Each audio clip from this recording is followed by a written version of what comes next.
안녕하세요. 두산입니다. 이번 시간은 천자부해상 수륙병진제에 대해서 얘기하고자 합니다. 지난 시간 대모님 탄신 이래 황극신 등극지성을 잘 모시고 나니 어느덧 득포옷의 임계의인의 이민년 묘월세수의 설을 맞이합니다. 매년 이날은 각자의 기념하기로 해서 조촐하게 모셨습니다. 다음날 평사도장에선 경칩 저루치성이 있었습니다. 겉보기는 일상적인 치성인 듯 보였지만 그 의미만큼은 결코 일상적이지는 않았습니다. 지난 혼백동서남북 8편에서 경자년 동학위령제 준비하던 2월부터 무려 석 달 넘게 천지제에 푹 빠져 정신없이 달려온 터라 심신을 재충전할 시간이 필요했었다 한 적이 있습니다. 그렇게 잠시 도반들끼리 여행하는 게 어떻냐며 제안하다 여러 일들이 진행됐는데 그 중에 월포 바닷가에서 받은 신도 말씀이 있었습니다. 5대양 6대조 항해길 따라 세계 많은 나라의 살릴 종자들에 대한 호구성책을 위해 신게스 배가 금일로 출항하셨다며 내후년 음력 3, 4월 경에는 가셨던 분들이 모두 돌아오니 잊지 말고 기쁘게 맞이하라는 신계의 당부였습니다.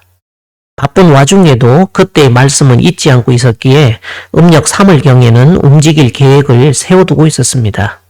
그런데 도담을 나누는 과정에서 남조선 배토스와 관련된 천자부해상 공사에 대한 얘기가 자연스럽게 나오자 뜻밖에도 도담하는 내내 기운이 내리는 것이 아닙니까? 이거 뭐지? 이거 관련 제도 하라시는 걸까 하며 신계의 의중에 대해서 고민한 끝에 그렇단 얘기는 월포 가기 전에 천자부해상 도수에 대해서 먼저 선결 과제로 수습해야 하는 건 아닌가 싶었습니다. 마침 상제님 당시 모사제천으로 도수 보셨던 때와 지금 같은 시간대이기도 했습니다. 천자부해상 공사를 위해 여러 종도들이 구리골에 모인 때는 1906년 병오년입니다. 천지개백경 원문에는 단순히 병오춘이라고만 기록되어 있지만 도전에는 정월 금음으로 나옵니다. 병오년의 정월 금음은 정월 29일이니 대모님 탄신일이시죠. 공교롭게도 같은 날 황극신 등극제를 모신 바로 직후인데다 실제 천자부해상 공사를 보신 음력 2월로 이미 접어들었습니다. 한 가지 또 특기할 만한 사항은 병오춘에 대선생이 재동국하시더니 왈 안한 금에 수습 한국하나니 솔 여지도 하야 수륙병진홀이라는 말씀에서 수습한국이라는 구절이 나옵니다. 그 당시 흔히들 조선이라 불렀고 대개벽경에도 수도 없이 조선이 나오지만 이처럼 굳이 한국이라고 용어를 쓴 점은 정말 특이해 보입니다. 천지개벽경 원문에 나타난 한국은 당시 을사년 대한제국의 주권이 크게 흔들리던 시기를 막 지날 때로 무언가 또 다른 의도가 있는 듯 느껴지는 것은 왜일까요? 이후에도 이 수습한국이라는 표현은 이중선 선생의 천지개벽경에 그것도 병원형 공사기 5장에 2번 정도 더 등장합니다. 500년 동안 이 땅을 지켜왔으니 어찌 괄시를 하리요. 제주도로 보내라. 나는 한국을 거두어들여 잠시 일본에 맡기나니 수운이 보증을 서노라 하는 구절에도 수습한국, 한국을 거두어들인다는 표현이 보입니다. 500년간 이 땅을 지켜왔다 하신 건 조선을 두고 하는 말이지요. 그런데 송제주도라 하시어 이시왕조를 제주도로 보내라는 말에서 왠지 귀양을 간다는 느낌이 듭니다. 이어지는 종도 얘기 또한 숙종임금이 꿈에 받은 시에서 이시왕조가 마지막에는 제주도로 들어갈 것이라는 세상의 일설을 소개하자 상제님께서는 이 모두 천지에서 정한 운수이니 사람이 억지로 바꿀 수 없는 것이라 하셨습니다.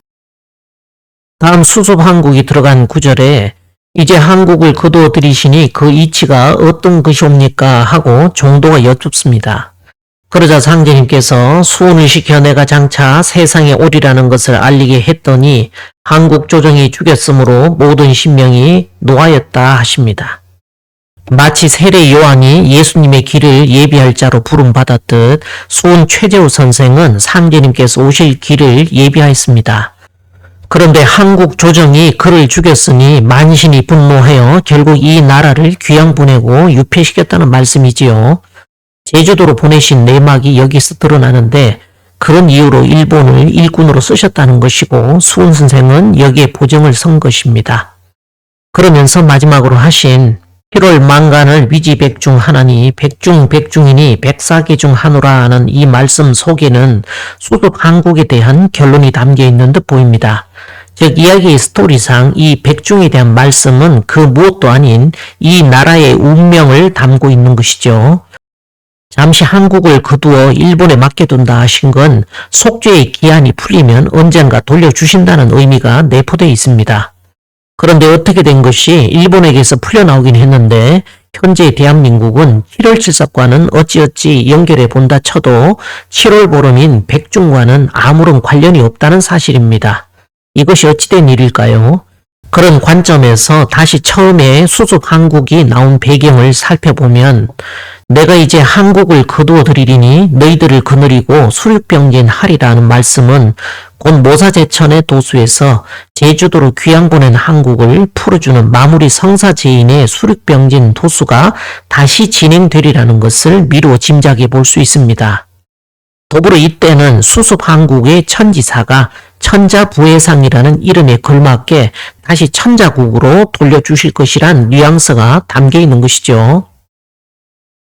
그런 맥락에서 만세의 대도 정사를 세우려면 황극신을 옮겨와야 한다는 말씀대로 황극신 등극제를 모시고 나니 다음으로 황극을 세우기 위한 천자부해상 수륙병진하는 성사제인의 도수를 받들 수 있게 기운을 내리시어 인도하시는 정황이 이해가 되었습니다. 물론 호구성책을 위해 출항하셨다가 다시 돌아오시는 천지신명들을 맞이하러 월포 바닷가로 가기 전에 이를 수습해 놓아야 했던 타이밍도 절묘했습니다. 그런 맥락에서 보니 성교육형 추도수 자리에서의 경칩 저루치성은 수륙병진에 앞서 지방을 잘 지키는 무게중심을 잡는 역할이 내포된 죄였던 것입니다.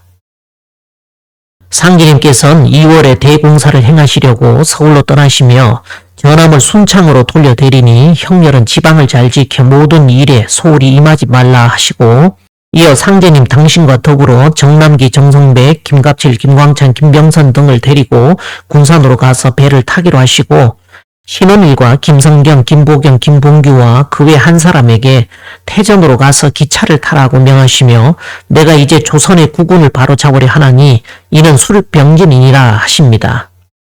다시 원일에게 너는 먼저 서울에 들어가 천자부해상이라 써서 남대문에 붙이라 하시게 됩니다. 이처럼 성사제인의 도수를 받들기로 했던 우리 역시 움직이게 되었습니다. 경칩저루 다음날 아침 공사 보시던 때처럼 수륙병진하는 길을 따라 참배를 나섰는데 12시 반쯤 처음 도착한 곳은 대전역이었습니다. 잠시 기도를 하고서 막걸리는 주변에 뿌려주고 기운을 걷는 매개로 쓴 맑은 술은 며칠 후 수륙병진제 때 올리기로 했습니다. 대전역에서의 행사를 마무리하고 다음 행선지인 군산 도선장으로 출발합니다. 그런데 은근히 신경 쓰이는 일이 한 가지 있었습니다. 승아님은 아침부터 하루 종일 원인 모를 오른쪽 머리에 통증이 있었습니다. 혹여 대전역을 가면 사라질까 해서 내내 견디며 왔는데 행사가 끝나고 군산을 향하는 중에도 계속 통증이 가시질 않는 것입니다. 할 수 없이 신계의중을 파악하느라 도담을 이어갔지요. 그러다 군산에 거의 도착할 무렵 이번 3월 9일에 있을 제20대 대통령 선거의 후보자들에 대한 얘기가 나오면서 슬슬 머리에서 반응이 느껴지기 시작합니다. 아, 이거였구나 싶어 안 그래도 같은 날에 수륙병진제를 모시기로 했었는데 그날 우리도 대통령 선거의 후보자를 내기로 했습니다. 공교롭게도 제20대 대통령 선거의 후보자들은 모두 14명이었습니다.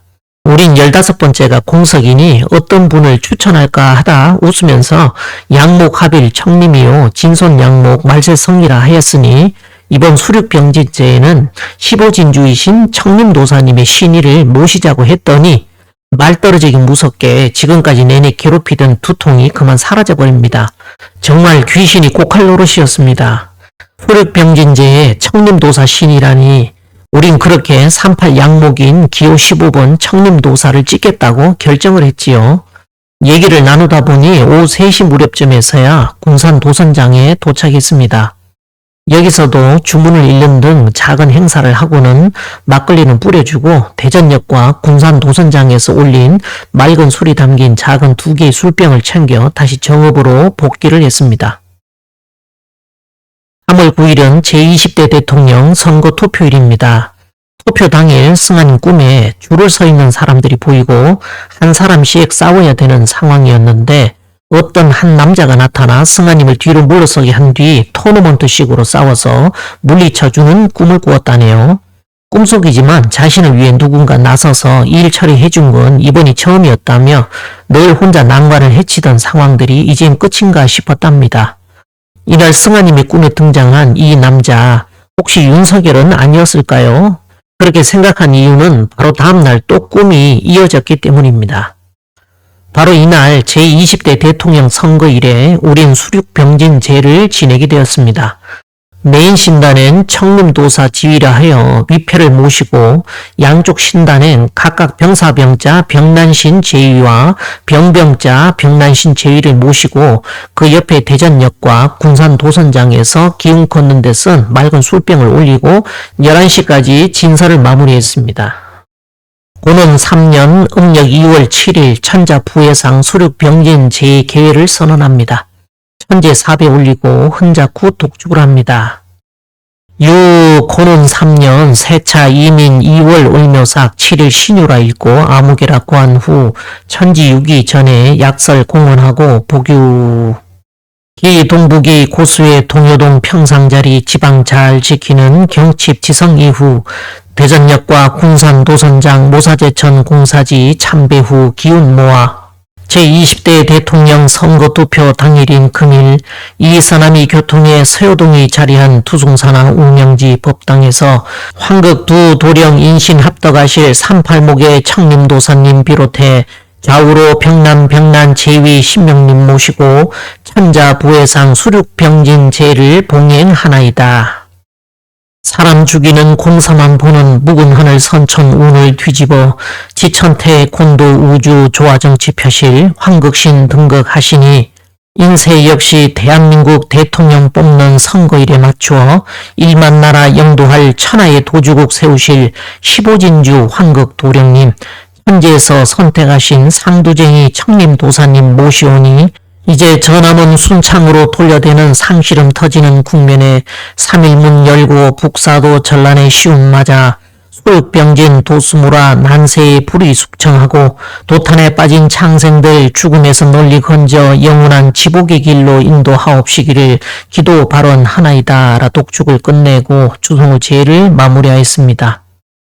항상 하는 얘기지만 천자부회상 수륙병진에 어플 하나 또 깔고 설치가 끝났습니다. 물론 실제 작동 버튼은 언제 눌러질지는 알 수가 없지만 요즘 분위기를 보면 점점 다가오는 것이 느껴집니다. 이날 윤석열 국민의힘 대선 후보가 제20대 대통령에 당선됐습니다.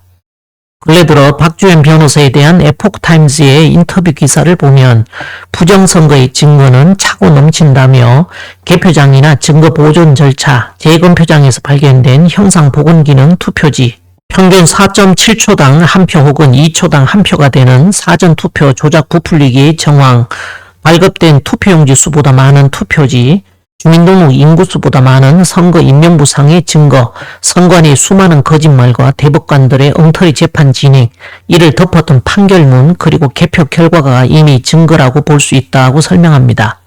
박 변호사는 인터뷰 중 우리나라의 부정선거가 공론화하는 걸 막는 세력들이 있다고 주장을 하며 부정선거 공론화를 막는 최고의 정가의 보도는 대법원 판결문이라고 주장했습니다. 이러한 부정선거 카르텔에 의한 20대 대선에서 대대적 부정행위에도 불구하고 0.7% 차이로 기적적으로 당선된 것은 신기해서 돌봐주신 것입니다. 이후로 진행되는 세인들이 모르는 하늘의 도수가 있기 때문이지요. 윤석열 대통령 하면 떠오르는 이미지가 있습니다. 대통령 후보 경선 5차 토론회에 나온 윤석열 후보의 손바닥에 한자로 새겨진 임금 왕자가 한동안 논란을 빚었습니다. 기자가 응원 삼아 적어준 것이라 했지만 그때 저는 그런 논란을 보면서 저게 대체 뭔 의미일까 싶었는데 지나고 보니 과연 지포로 만든 계룡이었다 싶습니다. 이 부분은 조금 전 천자부회상 수륙병진 도수에 대한 이해가 필요합니다. 조선의 국운을 바로잡기 위한 공사인데 서울로 입성기 위해 정도들을 두 패로 나누어 각기 기차와 배로 수륙병진하도록 대전과 군산으로 보내신 것이지요. 그런데 이때 정도의 숫자를 한쪽은 5명으로 또한 다른 쪽은 상제님을 포함한 6명으로 맞추신 것은 그림에서 보듯 문왕 8개의 중궁인 오황극과 육건의 이치에 맞춰서 뽑은 것입니다. 즉 1월 용봉이신 황극에 대한 상징이었습니다. 이 자리를 일부 선생은 일부 소위 포함육 10퇴일진 지위라 하여 신무국의 위에서는 퇴하시고 태극인 1에서는 나아가는 진퇴의 정사를 펴는 기위친정의 위를 포함육이라 하여서 서신사명의 오황극으로 표현하셨습니다. 그래서 이 도수를 천자가 바다에 떠서 서울에 입경한다는 의미로 천자부해상 수륙병진 도수라 명명한 것이죠. 이는 주역의 61번째 풍택중부괴를 공사도수로서 풀어내신 것입니다. 이때 형녀를 보고 너는 지방을 잘 지키라 하셨는데 이는 구리골 한공숙의 집에 계실 때 형녀에게 너는 좌불이 되어 처소를 잘 지키라 나는 유불이 되리라 하시는 말씀에서 이해할 수 있습니다. 여기서 좌불은 석가불에 대한 은유인 반면 유불은 미륵불이시죠. 그런데 왜 움직이지 못하게 하셨을까요? 이는 성교옥형 도수 때문에 그렇습니다. 유기초가 기초자리로서 바탕이 되듯 태월부로 상징되는 김수부님과 혈연으로 묶이신 김영일 정도는 독존 석가볼의 대리로서 좌불도수를 맡았습니다. 이는 마치 형렬과 자연이 꾀를 내어 팔뚝을 지렛대로 활용해 상제님을 이렇게 세운 상황처럼 성교옥형의 저울추의 역할과 흡사합니다. 그렇게 형렬이 지방을 지켜야 황극이신 상제님께서 자유롭게 용사를 하실 수 있으니 곧 상제님과 김형렬, 김수부님 이 셋은 저울도수처럼 서로 유기적으로 연결되어 있기 때문입니다. 그림에 점선으로 박스 쳐놓은 이 부분은 앞으로 진인으로 출세하실 천자이신 상제님을 드러내고 있습니다. 그래서 내가 이제 한국을 거두어 드리리니 너희들을 거느리고 수륙병진하리라는 말씀이 단순히 대한제국 멸망공사이고 일본의 조선을 위탁하는 공사로만 끝나지 않는다 한 것입니다. 이는 앞으로 진행될 성사제인의 도수 입장에서 볼 때는 모사제천에 당시 거두어 들인 천자국을 다시 이 세상에 내놓는 일이니 현재의 대한민국은 과도기 체제일 뿐입니다. 그러면 너는 먼저 서울에 들어가 천자부해상이라 써서 남대문에 붙이라 하며 먼저 올려보낸 신원일 종도에겐 어떤 도수가 붙어 있을까요? 열매 맺을 신자의 원일이란 이름은 통일되어 으뜸이 됨을 의미합니다. 이 신원일 종도에게 대전에 가서 기차를 타고 서울로 가라는 것은 도운의 성지인 정읍 곧 태전의 기운을 머금고 선발대로 먼저 올라가 세원의 중심에서 텃밭을 가는 일에 대한 도수입니다. 이는 앞서 얘기했던 세례요한과 예수의 관계처럼 상제님께서 오실 길을 닦았던 수훈선생에 비견됩니다. 성사제인의 판도로 볼 때 세운에서 윤석열 후보가 출마하였다면 도운에선 청림도사를 수륙병진제 그것도 신계의 사인으로 모시게 되었다는 사실이 아이러니합니다. 여기서 태전은 도운의 성지요 서울은 세운의 중심, 세상 정치판의 중심입니다. 천자부해상 공사는 도운과 세운을 하나로 통일시키는 공사입니다. 상제님과 그 대행자가 인신합덕으로 역사의 전면에 출세하여 정치와 종교를 통일하는 공사가 천자부해상 공사입니다. 이로써 대운이 열리게 되어 과거 천자국의 위상을 회복하고 지구촌은 새로운 영적 가르침으로 통일되게 되는 것입니다. 그럼 모사제천의 때에 신원일 정도를 들어 쓰셨다면 성사제인의 때엔 과연 어떤 인물을 선봉장으로 쓰셨을까요? 바로 윤석열 대통령입니다. 이것이 20대 대선에서 대대적인 부정행위에도 불구하고 그야말로 기적적인 0.7% 차이로 당선될 수밖에 없었던 본질적인 이유였습니다. 이미 천지에서 질정된 신계의 프로그램이기에 인간의 힘으로 도저히 막을 수가 없었던 것이지요. 인간은 신계에서 두는 체스판의 말일 뿐입니다. 부정선거로 아무리 세상을 속인들 신계의 그물인 천라지망을 못 벗어나지요. 도수에 따른 절차로 인해 지켜만 볼 뿐 하늘 무서운 줄 모르고 꺼리낌 없이 죄 지은 이들이 결국 갈 곳은 지옥밖에 없습니다. 윤석열 후보의 손바닥에 한자로 새겨진 임금왕자, 이건 그가 왕이란 소리가 아니고 바로 신원일 종도에게 대전에 가서 기차를 타고 서울로 가라고 명하셨던 상제님 당신을 왕으로 드러내는 상입니다. 신원일의 성사제인 도수로 역사시킨 윤석열 대통령의 손바닥에 새겨진 임금 왕자는 인신합독으로 드러날 지인인 곧 진손양목 말세성인 청림도사에 대한 일종의 지푸로 만든 계룡과도 같은 상이었다는 말입니다. 상제님께서는 천지간에 가득 찬 것이 신이니 풀잎 하나라도 신이 떠나면 마르고 흙바른 벽이라도 신이 떠나면 무너지고 손톱 밑에 가시 하나 드는 것도 신이 들어서 되느니라. 신이 없는 곳이 없고 신이 하지 않는 일이 없느니라 하셨습니다. 이처럼 모든 곳에 신도가 함께하지 않는 일이 없습니다. 상제님께서는 이연에 지푸로 만든 계룡이라 하나니 세상이 막 일러주는 것을 모른다 하셨습니다. 너는 먼저 서울에 들어가 천자부회상이라 써서 남대문에 붙이라 하셨으나 상제님 일행이 서울에 도착하여 보니 원일이 아직 글을 붙이지 못한지라 상제님께서 즉시 가서 붙이라 하고 추상같이 명하시니 갑자기 명랑하던 날씨가 변하여 가랑비가 내리자 상제님께서 이를 바라보시고 하늘이 응기 아니할 수 있나 하십니다. 그로부터 즉시 온 장안이 소란하여지고 인심이 들끓는 상황이 생겼듯 그로부터 119년이 지난 지금의 성사제인 도수에 와선 지난해 12.3 일발 계엄령으로부터 촉발된 사태로 인해 현재는 대통령이 탄핵되어 조기 대선을 치러야 하는 역시 그때처럼 소란스러운 상황이 되었습니다. 짧은 시간 국민들을 계몽시켜 깨어나게 한 것도 신도의 작품이니 이후 남은 일 또한 하늘의 몫이 아니겠습니까?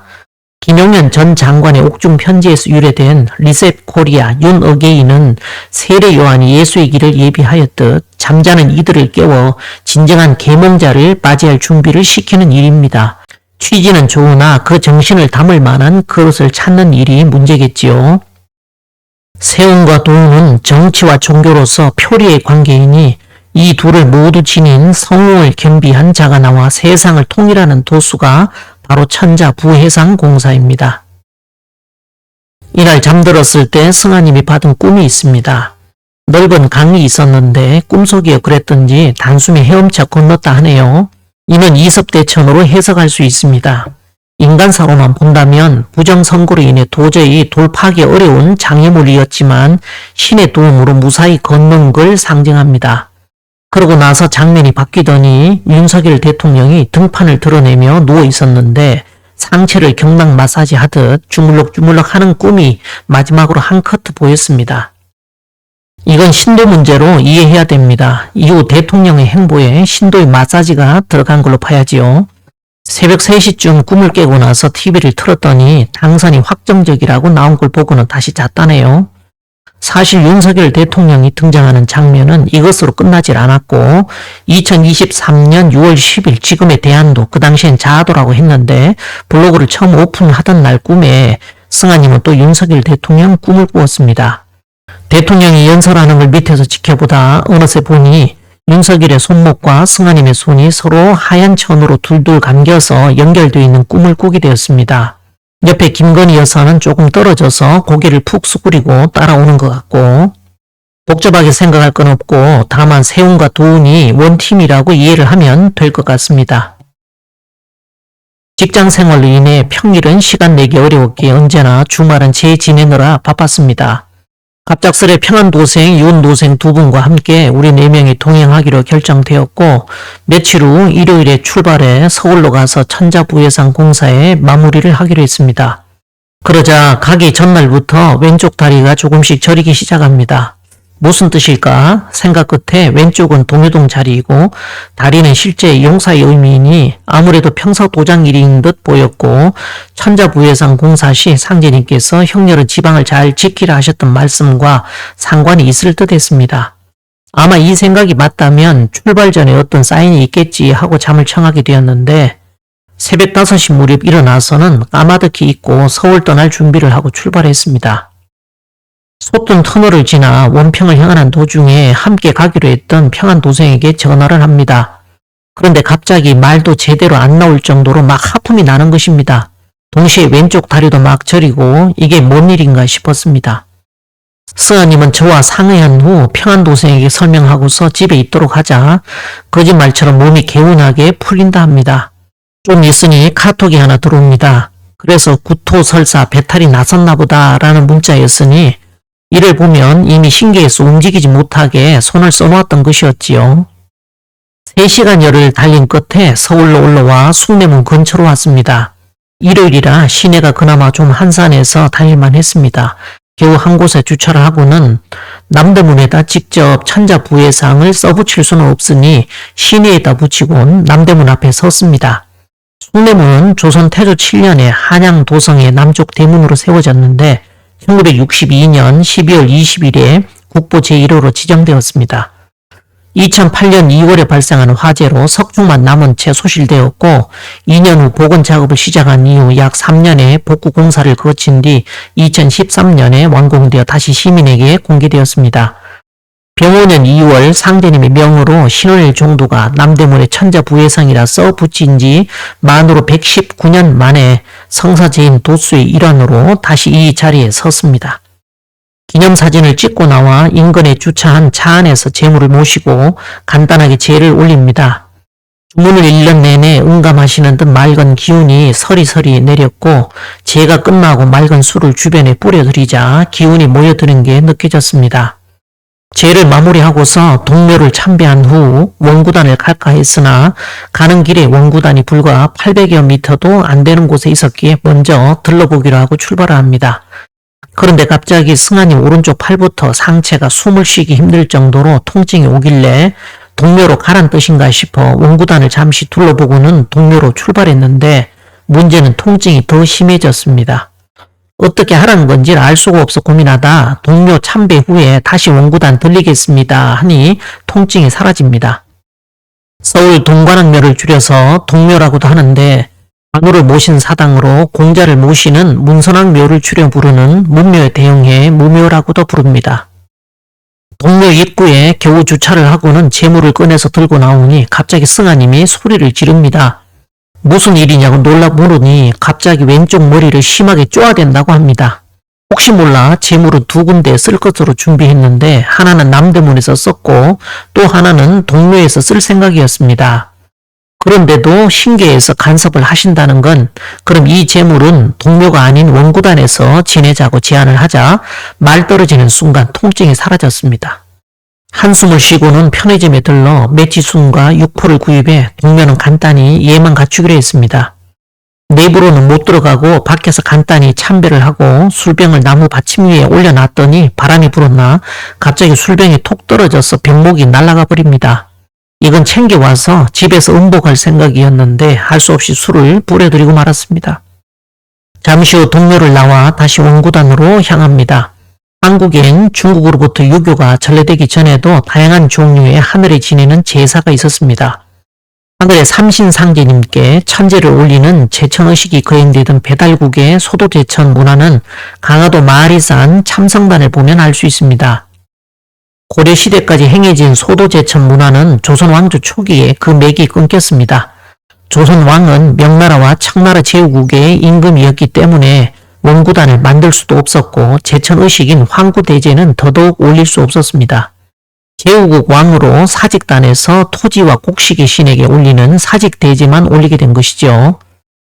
1897년 10월 12일 고종은 국호를 대한제국, 연호를 광무로 고치고 황제 즉위식을 거행하여 대한제국이 자주 독립국임을 나라 안팎에 선포했습니다. 이처럼 대한이란 말을 처음 쓴 이는 고종 황제입니다. 이 과정은 1897년 10월 11일자 조선왕조실록에 자세히 나와 있는데요. 살펴보면은 우리나라는 곧 사만의 땅인데 개국 초에 천명을 받고 하나의 나라로 통합되었으니 지금 천하의 호칭을 대한으로 정한다고 해서 안 될 것이 없다. 모두 대한으로 쓰도록 하라. 이처럼 본래 사만이었으므로 그 한을 되살려 국호를 대한으로 정할 것을 명하였고 고종 황제는 원구단에서 하늘의 삼신상제님께 천제를 올리고 대한제국의 출범을 만천하에 선포했습니다. 고종이 사만을 들먹이며 대한제국을 선포한 것은 조선의 옛 조선인 사만을 계승한 천자국이자 자주 독립국으로 재탄생함을 천명한 것입니다. 나의 일은 판밖에 있단 말이다. 붉은 닭 소리치고 판박 소식 들어와야 나의 일이 될 것이다 하는 이 말씀에 나오는 붉은 닭이란 간지로는 정유입니다. 바로 옛 조선인 사만을 계승하였다 청명한 1897년 정유년은 천자국에 대한 상징으로 껍질뿐인 대한제국이 아닌 진정한 도주국으로서의 역사적 정통성의 계승을 이루는 말씀입니다. 앞서 내가 이제 한국을 거두어 드리리니 너희들을 거느리고 수륙병진하리라는 말씀에서 그때 일본에 잠시 맡긴 한국을 이제 다시 수륙병진하여 내놓으신다는 것은 곧 새 나라의 건국을 두고 하신 말씀입니다. 이것은 주역의 61번째 풍택중국궤를 도수로 풀어 공사 보신 것으로 나무를 올라탄다는 승목과 주허라에서 가운데가 텅 비어있는 배의 형상과 같아 물 위에서 돛담배가 바람을 따라 흘러가는 형상이니 이섭대천이라 하였습니다. 상제님께서는 남조선배가 범피중류로다 노래하시며 가보년에는 상륙을 못하여 풍파를 당하였으나 이제는 상륙하였으니 풍파는 없으리라 하셨습니다. 대선 투표일날 승하님이 받은 꿈은 넓은 강이 있었는데 꿈속이여 그랬던지 단숨에 헤엄쳐 건넜다 했습니다. 바로 이섭대천의 상으로서 대통령 당선에 대한 의미와 더불어 신계에서 그를 이 천자부회상 공사의 인물로 썼다는 사인이기도 하였습니다. 단전에 중부는 유재내의 강덕중 할세니 여리손 할세 분해 화방야라고 나오는데 만세 대도정사를 세우실 황극신인 유가 내부에 자리하시고 황극인 강이 중을 얻었으니 화방이라 하여 나라를 이룬다 했습니다. 곧 중부의 상으로서 나라를 건국하는 도수를 취하신 것이지요. 앞으로 시두가 없다가 때가 되면 대발할 참이니 만일 시두가 대발하거든 병겁이 날 줄 알아라. 시두 손님이니 천자국이라야 이 신명이 들어오느니라 하는 말씀이나 희속이 중국을 대국이라 일어나 조선이 오랫동안 중국을 섬긴 것이 은혜가 되어 소중화가 장차 대중화로 뒤집혀 대국의 칭호가 조선으로 옮기게 되리니 그런 원섭을 버릴지니라. 청나라는 청나라요 중국이 아니니라. 내 세상에는 내가 있는 곳이 천하의 대중하니라 하는 말씀은 새롭게 들어서는 천하의 도주국에 대한 말씀입니다. 고종이 우리나라가 천자국임을 선포하기 위해 가장 먼저 한 일은 바로 황구대제입니다. 황제는 원구단에서 즉위하고 원구단에서 천지의 제사를 지냄으로써 상제님으로부터의 통치 권한을 부여받고자 했습니다. 우린 황구단의 입구에 잠시 정찰을 하고 남대문에서처럼 가져왔던 재물들을 차 안에서 진설하고는 제를 모셨습니다. 주말 시내가 한산한 덕분에 12시 전에 일사천리로 남대문에서의 제와 황구단의 기운까지 다 걷어서 내려오게 되었습니다. 다음 시간에 찾아뵙겠습니다.